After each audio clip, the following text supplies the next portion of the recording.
ஃபைட்டுக்கு நீ போற ஒரு பையனோட பண்ண போற, அந்த பையன் எந்த ஊரு, யாரு, பேரு எதுவுமே உனக்கு தெரியாது.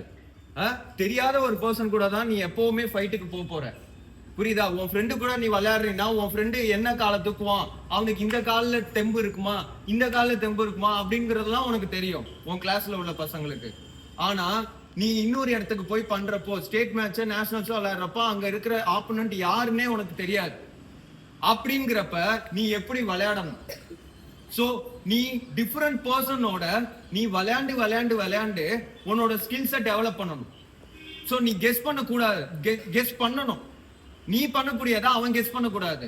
அவன் நல்ல ஹாப்பிங் நல்லா பண்றான் அப்படின்னா அவன் கிட்ட ஒரு விஷயம் இருக்கும். அந்த விஷயத்த உடைச்சு நீ அவன் கூட ஃபைட் பண்ணணும். அவன் ஃப்ரண்ட் லெக் தூக்கி பண்றான்னா அவன் நல்ல ஸ்கில்ஸ் நல்லா பண்ற பையனா இருப்பான். சோ அவன் கிட்ட அதை உடைச்சு நீ உள்ள பூந்து பண்ணணும். ஃப்ரண்ட் லெக் தூக்குறவன் கிட்ட ஒரு டிஸ்டன்ஸ் மெயின்டைன் பண்ணிடணும். இல்லைன்னா ரொம்ப க்ளோஸ்ல இருக்கணும். ஒரு ரேஞ்சில் இருந்தீங்கன்னா அவன் அழகா பாயிண்ட் எடுத்துருவான். சோ இந்த மாதிரி விஷயம் தான் ஆப்பனண்ட்டை கெஸ் பண்ணணும். ஆப்பனண்ட் யாரு எப்படி என்னங்கிறத நீ கெஸ் பண்ணணும். அதுதான் ரொம்ப ரொம்ப இம்பார்ட்டன்ட். அத நீ மேட்சுக்கு போய் அந்த வித்தின் சயின்ஸ்ல நீ கெஸ் பண்ணணும். யாரும் தெரியாத ஒரு பர்சன் தான் அவங்க.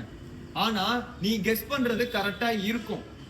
நீ கெஸ் பண்ணி விளையாடணும். அதை விட்டுட்டு நீ என்ன பண்ண போற, நான் வந்து இப்போ மேட்ச்க்குள்ள போனோன்னு எடுத்தோடனே நான் இதை பண்ணலான் இருக்கேன், இந்த கிக்க பண்ணலான் இருக்கேன், வேலைக்கே ஆகாது.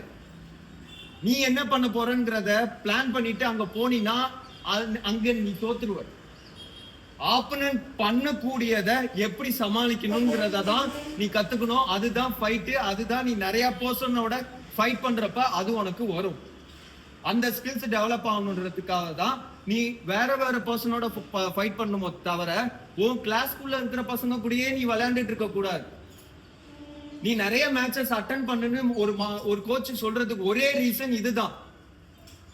சொல்றது புரியுதா? நீ நிறைய பர்சனோட நீ கேம் விளையாட தான் உன்னோட ஸ்கில்ஸ் டெவலப் ஆகும். புரியுதா?